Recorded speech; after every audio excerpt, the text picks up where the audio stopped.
Ros and I are back today with a follow-on episode from last week in which we talked with Dr. Graham Campbell about autism.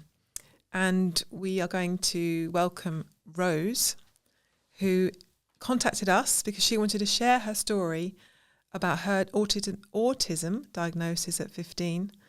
And it's a fantastic chat with her. So anyone would, I think, love to hear this. Absolutely. But especially if you know someone with autism, or perhaps you have neurodivergence. Or thinking you may have, it might be really helpful as well, mightn't it? Yeah. She gives us so much information about her experience, doesn't she, of autism, and perhaps busting some of those misconceptions around it. Yeah. So really worth listening to or watching. Yeah. Stay tuned, listen to her story, and she's such an inspiration. She is. And remember to like and subscribe, and any comments would be great.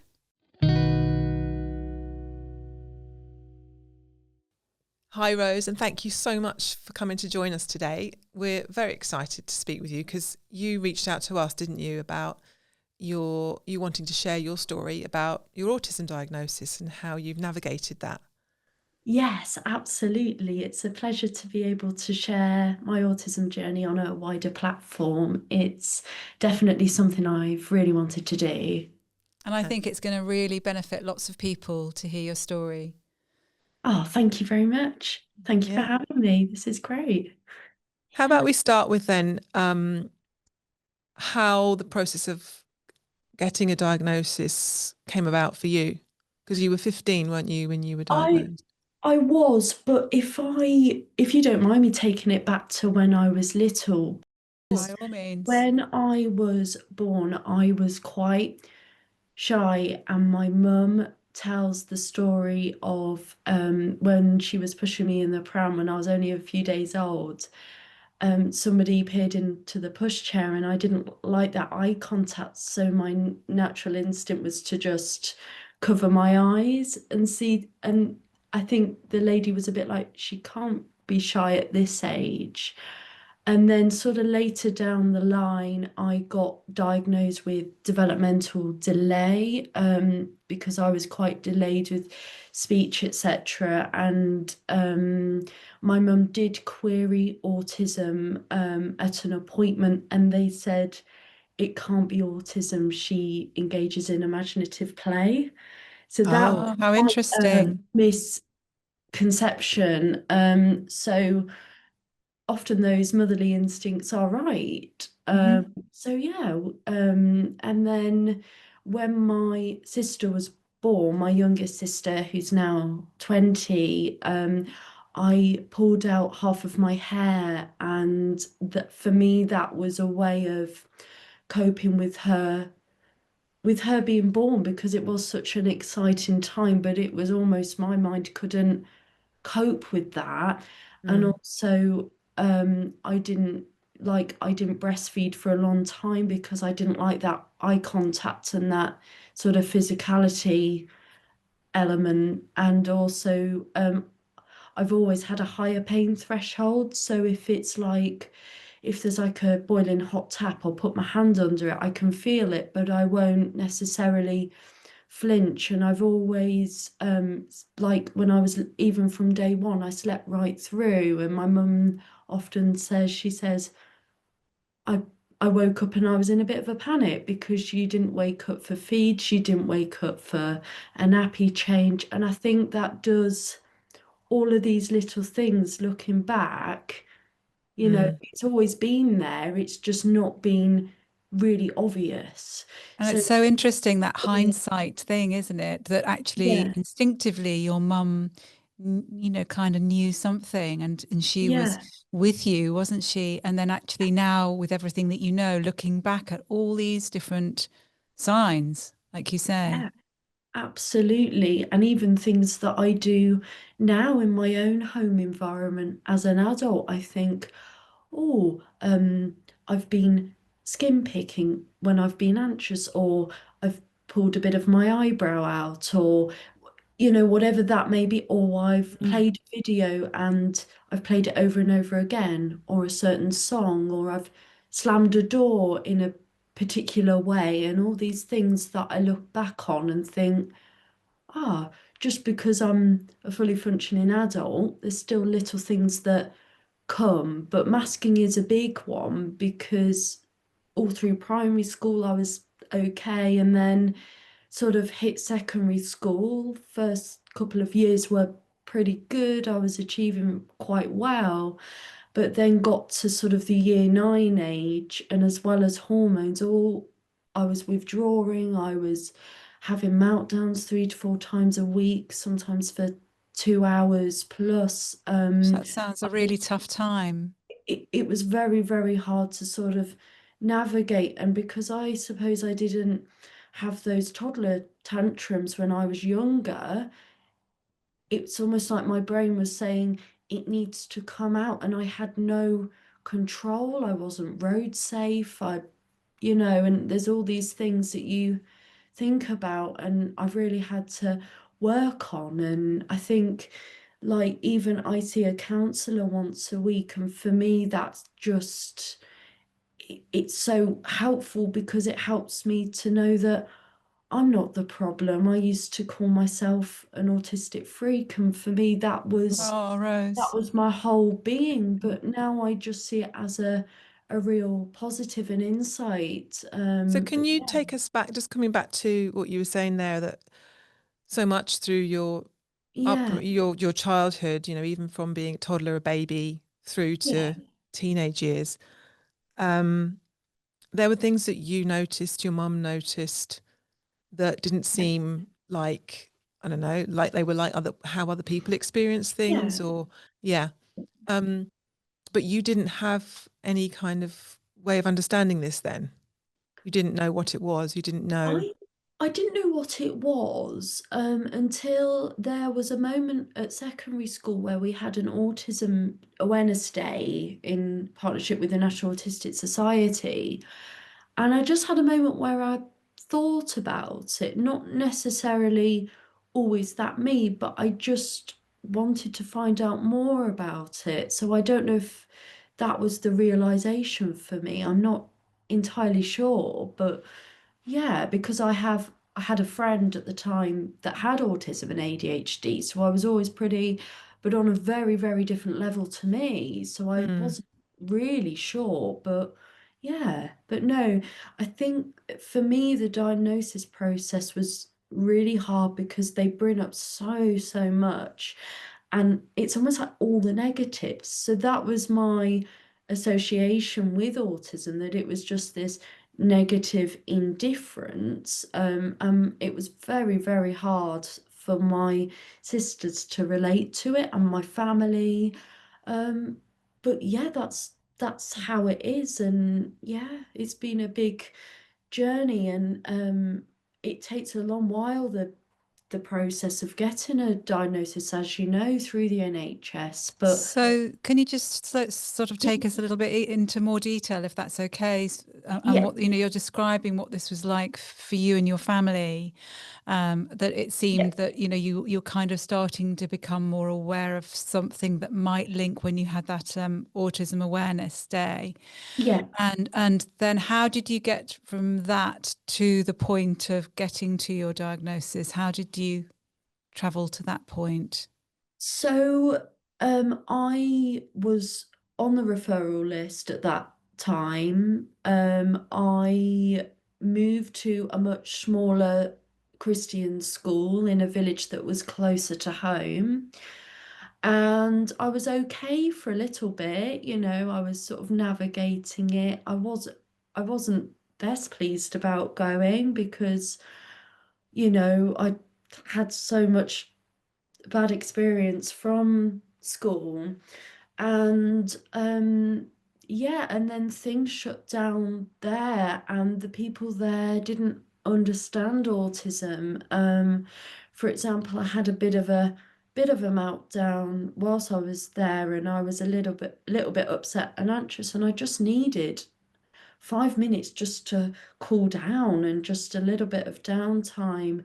And I remember the school secretary, she had a clock and she popped it in front of me and she said, when it gets to this time, that's when you need to come back into the classroom. So for me, that was an added pressure. And I just thought, oh my goodness, she probably didn't realize it, but that's completely added to my anxiety levels. So yeah, and then so my mum took me out of that school and homeschooled me, which for me was the best thing, because I was able to, because of my intensive interests, and I knew that I wanted to work with children. Everything was to do with, I call it life stuff. So I was able to do work experience placements, I was able to do qualifications, I was able to go to a maths tutor.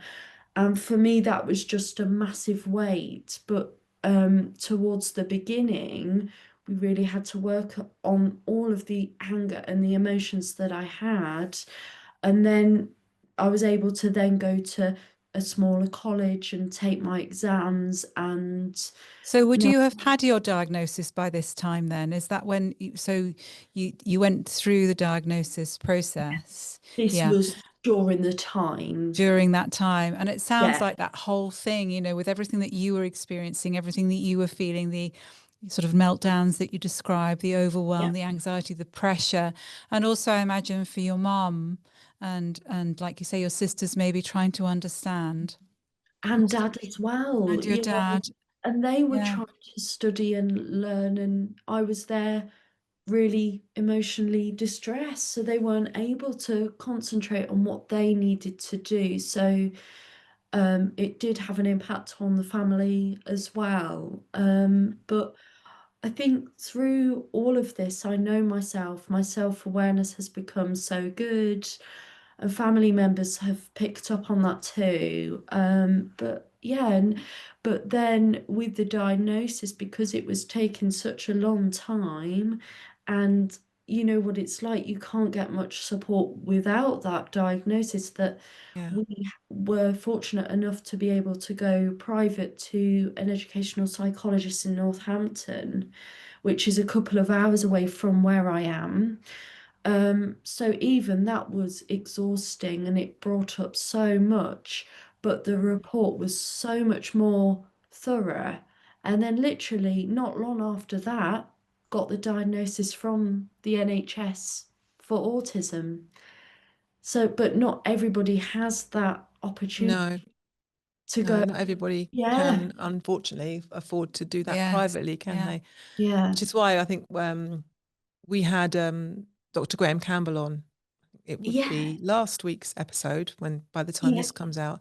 yeah, And he always says to people, get on that list with the NHS as soon as you can, because although it's long, it will come round at some point.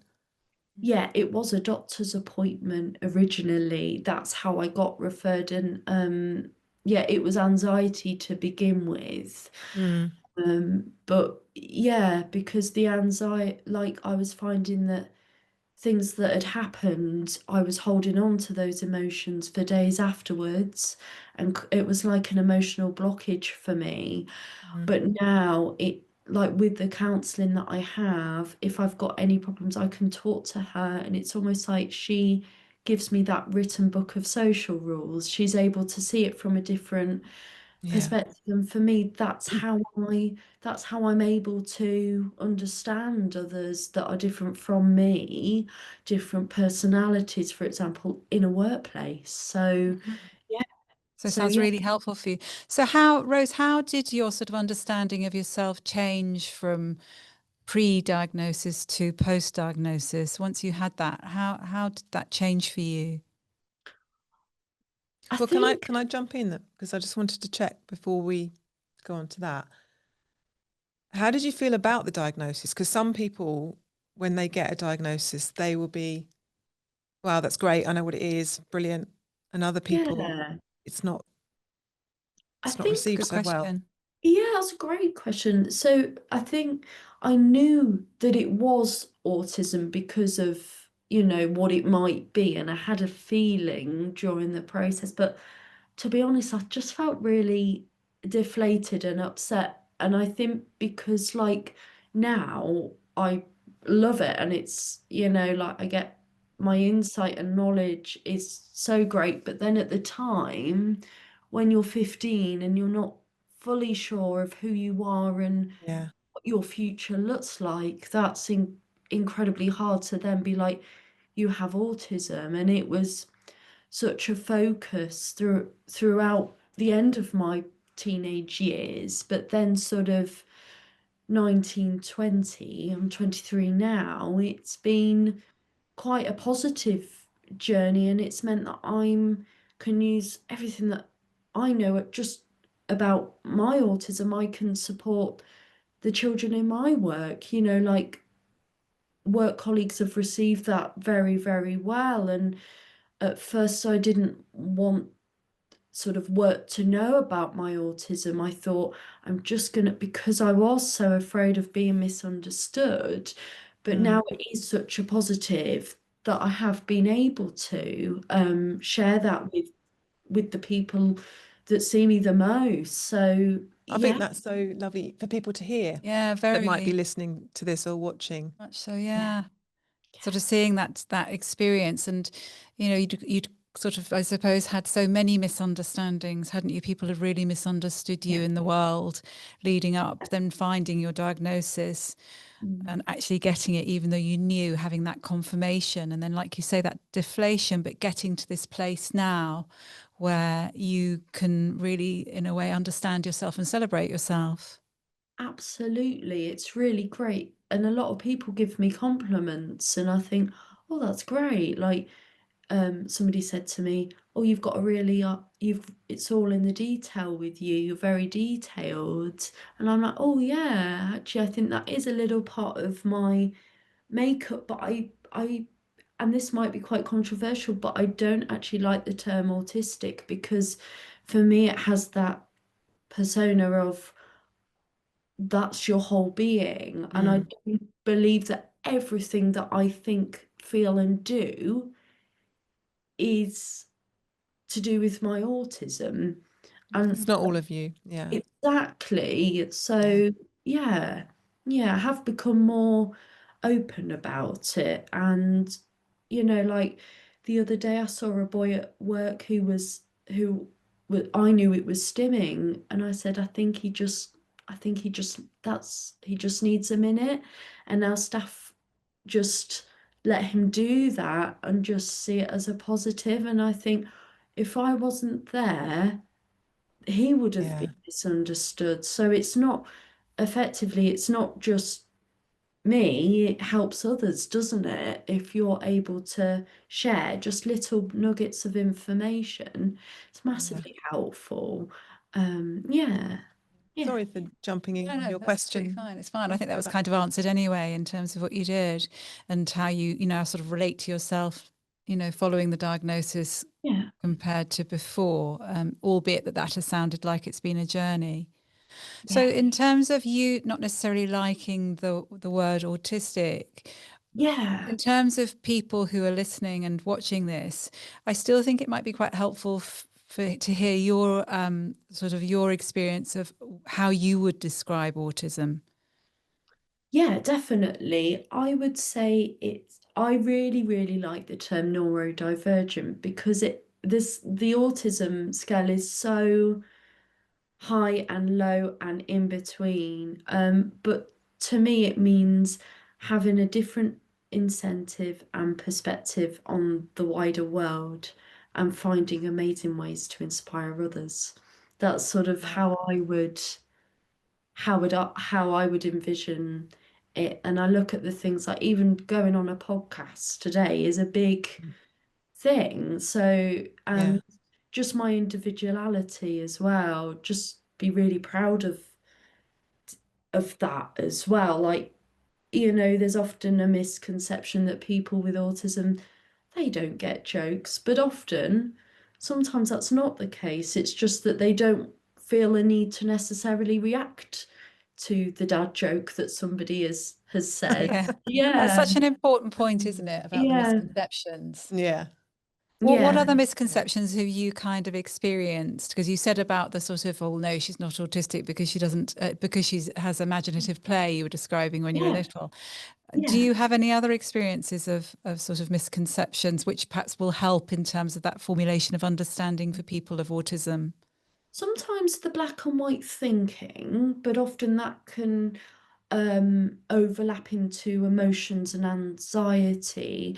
I'm not very good at maths. I'm okay, but it used to be people with autism are good at maths and they line things up. But actually, yeah, but for me that's not, and for a few other people that might not be the case. But yeah, yeah, yeah.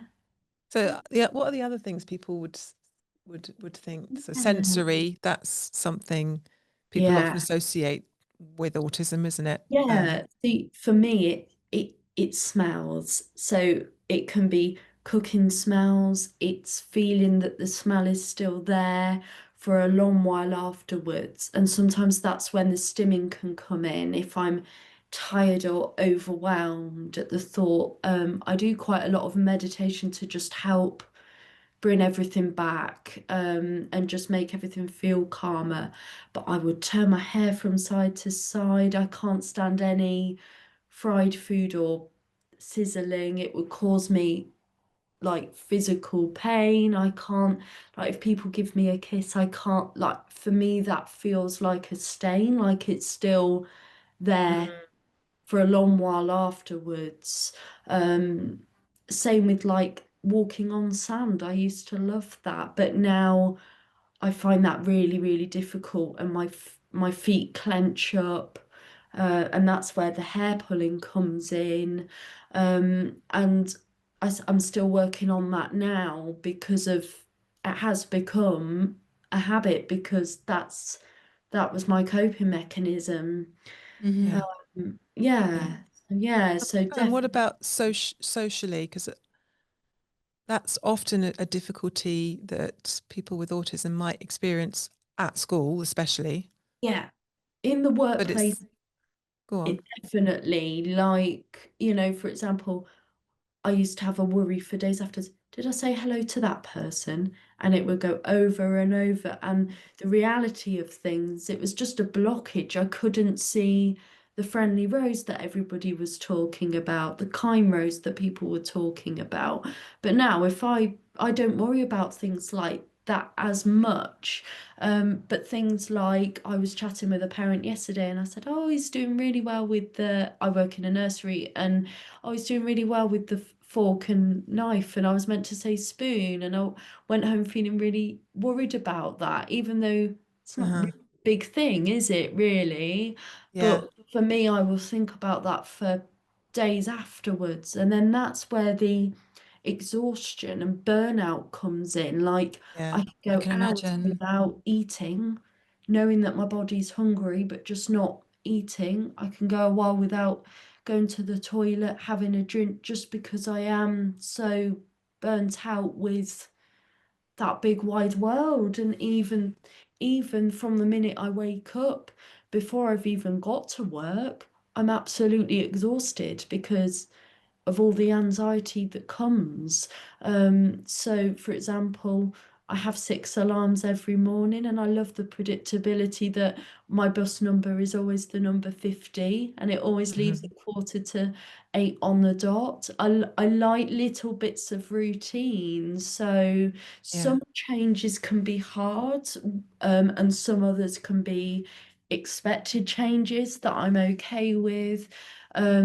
Like for example, I remember getting a taxi to college because being on public transport is quite overwhelming, all those different ages and noises and sounds.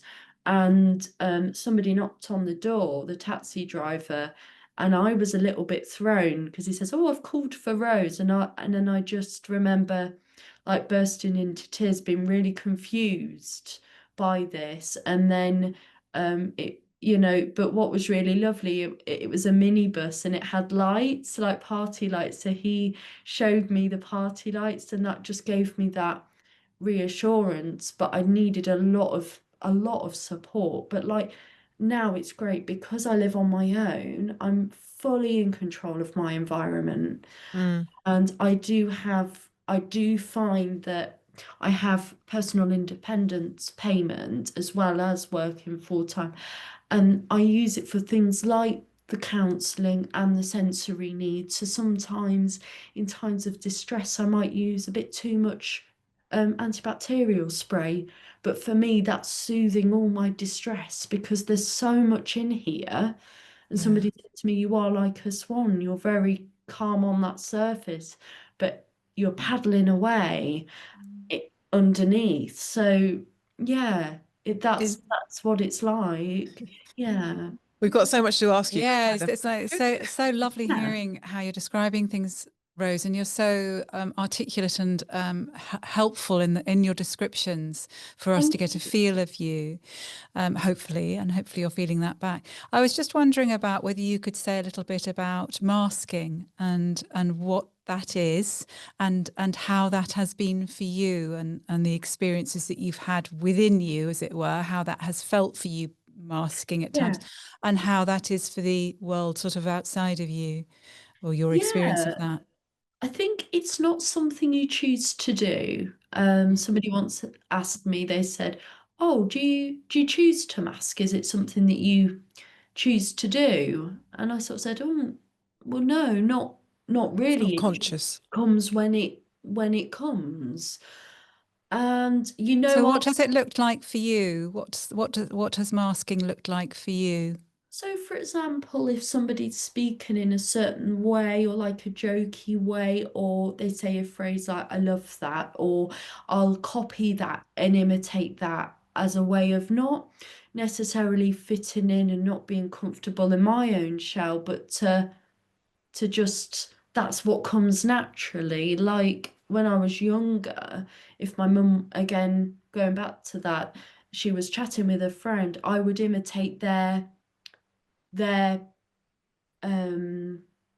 you know, how would you, Mannerisms. mannerisms and body language and speech. And I think that that's sort of carried on less intently, but it's still there. And yeah, I think early childhood does massively, because those 5 first years they impact so much. So yeah, definitely. Yeah. And they say, don't they, that one of the reasons that autism isn't picked up so much in girls is that they seem to pick up the masking somehow. Yeah. Yeah. And so people wouldn't notice Absolutely. because you've almost been watching and learning through other people and copying. Definitely. Yeah. Yeah. So for you, masking, it was an element of how you could learn from your environment that you were taking in, like Ali was saying. And therefore, in a way, I guess, what I'm interested in, I suppose, is what was going on inside for you. So that even though you might have been unconsciously or subconsciously learning these things to sort of find your place, what would have been going on the inside? I think just that it's sort of burnout and exhaustion. I think I'm doing these things that it's my mind's way of processing everything. And I think it's just exhaustion and tiredness. And yeah, definitely. So Yeah. if you'd had a day where perhaps you were kind of going out into the world and perhaps masking more, what would happen, for instance, when you then came home? Sure. So my vestibular system, to do with balance, is I'm very wobbly. So I will trip over things more. I fall up the stairs than falling down. So it can affect my movement. And it can be like I use my fist and I move it up and down on my lips when I'm really exhausted or overwhelmed by something. But it can mean different things. And then there's certain songs that I'll play over again, or I'll do a shout or say a word that irritates me over and over, like an overlap. So for me, it all comes out when I come home. So yeah, like I In wouldn't your do own that. space. Yeah, in my own space and in my own time and in my Mm. comfort zone. I need a lot of time on my own. Mm. So it makes a Yeah, lot of sense with what you're saying. I can imagine that if you're, in a way working so hard without even realizing you're working hard, sort of yeah, masking a certain amount in your everyday life world kind of thing, that when you come back, not only is there the element of exhaustion, but also yeah, that you're able to just let everything come out in the way that it needs to come out for you. definitely, Mm. definitely. Yeah. And it can be, yeah, certain smells, certain things that I'm drawn to, and I know that's part of my makeup, and I'm okay with that because it doesn't hurt anybody. But Mm. I think self-harming is quite a big one with autism, and feeling unhappy with things and feeling like it becomes quite much. And I think that if we're looking at that, I think the memory of whatever it is or how you're feeling, I might pull a bit of my hair, but then years down the line, that habit is there. So there's Mm. always going to be a challenge. And Mm. it's not just one type of stimming, like rocking back and forth in a chair, or it's lots of things that make up a bigger picture. And it does match to different feelings, like with the rubbing my lips against, that's tired. That means I'm feeling really tired and worn out. The pulling of the hair it can also mean excitement. So if something really exciting's happening, I just need to find another way to manage that. Yeah. So yeah, definitely. Yeah. It's like Graham was saying in the episode, we were talking about stimming, weren't we? He was Yes. saying people often think about it as rocking, or Yeah. but it can be, much more subtle than that. Or It can um, be anything, can't it, yeah, really?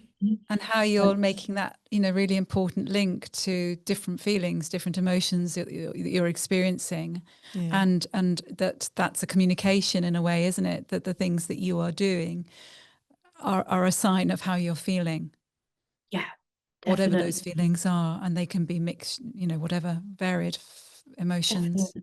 Yeah. Yeah. No, Can I go back to just asking you for that little bit, that sort of time in between? So when you talked about your diagnosis and you were kind of feeling sort of that was quite hard to have the diagnosis in some ways. And then you get to this place where you're talking now of how and so inspiring of where you are now with your relationship to yourself, if you like, now that sounds very different to how it was.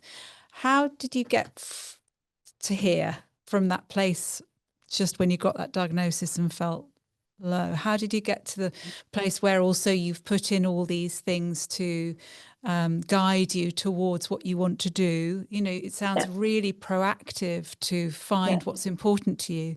So I'm yeah. curious about how you got there. What was your journey for that part?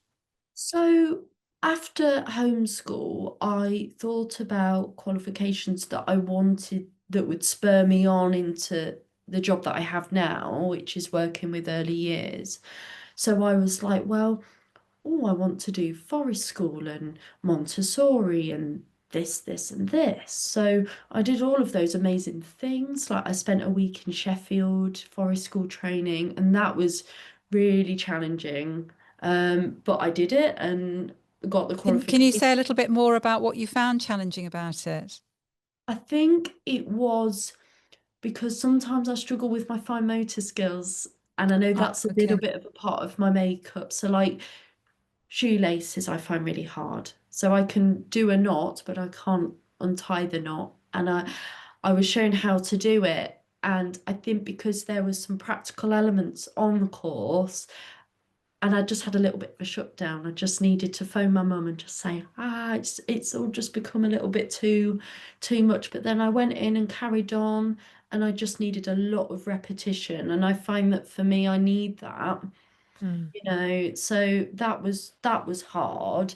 But then like all the practical stuff was quite challenging. But then I came home and I practiced it and I became comfortable with it. I remember one Christmas we got a pool table, and I remember being really frustrated that I couldn't use the cue and I couldn't, you know, do that. But it's all practice, isn't it? And it's just, it might be a bit harder for me to learn and follow. And there's some simple instructions that I find hard to follow. And I find that I'm quite a visual learner. So like when we were sorting the technical difficulty out, we were able to see it visually with Paul was really, really quite helpful. I'm very visual. I like videos and, you know, and I'm not a big one for bright colours. I like quite neutral tones. I find that colours overwhelm me quite a lot. And yeah, So yeah. I imagine You with don't like the yellow chairs then? yes, maybe they're a bit No, bright. but that's sort of different because you've toned it down with the brick and With the, my yeah, white yeah, top. yeah, absolutely. So it Yeah, also sounds like what I'm hearing for you, Rose, that going into homeschooling and then finding things of interest and that were important to you, that really helped, and then that repetition of learning. But I'm yeah, also curious about the support network around you. And it sounds like, you know, your mum kind of got you. I don't know whether that's right. I'm hearing that she felt yeah. like this would be a much better environment for you. And I'm wondering about the support structures for you and how they play a part in your life. Yeah, definitely. So my mum wasn't working at the time.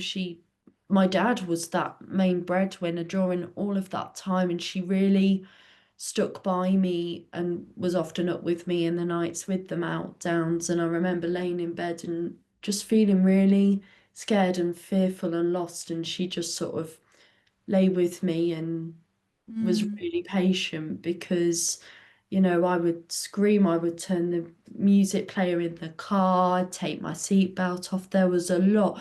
But people say to me, oh, you wouldn't do that, Rose, because of how far that I've come and how much calmer I Mm. am. Mm. But yeah, so it's yeah. So So I she think sounds like she's been a really important, comforting massively, part in your life. Yeah, for massively. you. Yeah. And even now, like we support each other. You know, she says, "Oh, I've had a bad day," and she'll phone me and she'll come and visit me and help me decorate my house, which is quite cool. It's sort of it's a good, and I wonder if the autism has made us that little bit closer, Mm. perhaps in a way. And I'm quite grateful for that. So yeah, Yeah. it's all worked out and there is hope there. But I used to wake up and think, there's nothing good happening. All my sisters are coping in the school environment, in that sort of mainstream environment, and I'm not. And people are using phrases like put one egg into one basket, and I'm like, what on earth does that mean? Why are you using that phrase with me? But yeah, so yeah. Are there any other members of your family that are neurodivergent, do you know?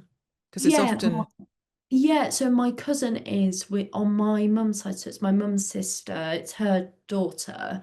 And we both share our struggles. We have an annual family beach meetup and we love it, but it can be quite intense when we're all sat around that table, or if somebody's really enthusiastic to see us, or I find that a bit too much. But what's quite lovely is the like the seaside town that we choose, there's opportunities for us to go off and do our own thing as well, so that if it gets too much, yeah.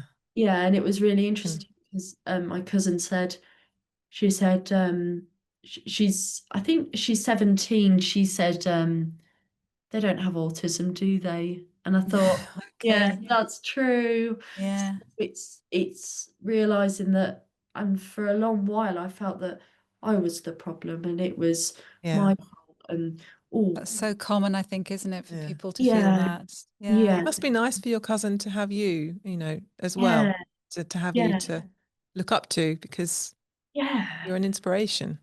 Thank you so much. That's really lovely. Yeah. And I Yeah. love that you've, also, Rose, seen with what you've described and how you described, I've got my own house. I love living on my own. I'm in control of my world. Yeah. I mean, what an achievement. Thank you so much. And I think for me, I love living back at home. I've got some great memories, but also that time was really hard because Mm-hmm. I had no control. And for me, the biggest trigger was the kitchen and the smells. And I just, it was all too Too much much. for me. Yeah. But now I've got my own space where I can fully control everything. And it doesn't come across controlling to others, and it doesn't have Mm. to upset others anymore. Mm. But then a lot of people probably think, oh, you're mad, you work in a really busy nursery with loads of With kids. but yeah, exactly. But I love it, and I can it's sort of like, but people are like, how do you cope with the smells there? How do you But I also have to remember that that's not my environment. It's an Yeah, environment that I work in, but I can come home to my quiet environment that that's really quiet. So that's you I'm can okay recharge. that. And also I've used my skills in that room, like I've made it really lovely in there for the babies who I look after. So it doesn't just benefit them, it benefits me as well. But I've done it in a way that makes everybody feel okay as well, Mm. which is lovely. Mm. And how have you found the people that you work with? Have you found the support and understanding? Because you said, talk much more openly now about your neurodiversity. Yeah. How have your work colleagues and I don't know if parents maybe even, I don't know, Yeah, of the yeah. kids you're Yeah, looking a lot after? better. It's always hard at first getting to know somebody, but it's been really good. Like I had a bit of a rocky week, I think it was a couple of weeks ago, and it even though I didn't show it and get upset, I took it home, and then the next day I was sort of doing my, and they recognized that I was masking. So I was sort of still being really calm with the children because I if I'm feeling upset or something's bothering me, I'm aware that I don't necessarily want to take that out on the children. And Sure. I see a lot of people that don't have autism or are neurodivergent, they do that. And that's where the anxiety comes in as well. Like, I would never want to take my stress out on a baby. And then it goes deeper into that. And it makes me think, oh, I'm really mean to the babies. When I told them that, that means that I'm really mean. And all these thoughts used to overlap. But now, I know this goes off a little bit, but now that I journal, my counsellor taught me how to do that so that when these things come, both positive and negative, it's almost like a friend. I'm writing to a friend and I'm being my own cheerleader. So, for example, was I mean to the baby? No, I wasn't. I'm calm, and babies need to be told, they need us to be their guide. I used to Mm. really massively worry about what people thought of me. And So yeah, you've got a lot of compassion towards yourself then as well. yeah, I We've would talked say about so. that in Mm. many of our episodes about, being able to be kind to yourself and, like you said, be your own cheerleader. Yes, lovely way of putting it. And finding strategies which help you to do that. And Yeah, it sounds like counselling has been really important to you, yeah, and your counsellor helping you with other strategies perhaps that can help. The journaling has helped you, yeah, and living on your own has helped you. yeah. Being more open sounds like it's helped you to people, around you in your world. Are there any other things that you think that have been something that's, you've done yourself to help yourself?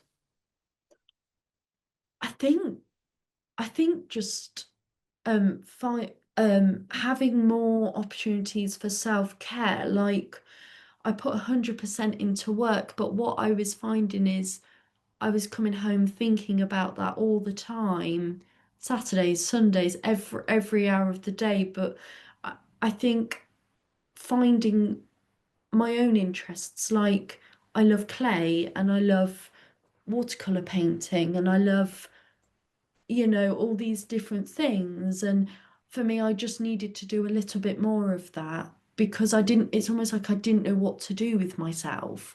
Yeah, lovely. Yeah. So rather than getting caught up in thinking about work Yeah. and Yeah. things that had happened, things that you'd said, you can do some of your Yeah. hobbies. Like at the moment, I've taken a little bit of a back step from courses, like training courses and things, because for me, like, I felt bad that I haven't got that mindset, but everybody keeps saying to me it'll come back. I think it's, for me at the moment, it's just working on myself and being kind to myself. So lovely. Yeah. What advice would you give to anyone listening to this or watching you now who's Yeah. perhaps thinking, oh, maybe this is me, or they have had a diagnosis and they're really struggling with it? Yeah. What advice might you give them? I think just absolutely go for it. Get get on that referral list. Listen to podcasts about autism, and and also don't be afraid if you've had a difficulty, or if there's somebody at work that's done something that you've not liked, to say, actually, that was really hard for me, even if the outcome isn't always positive or they don't get it.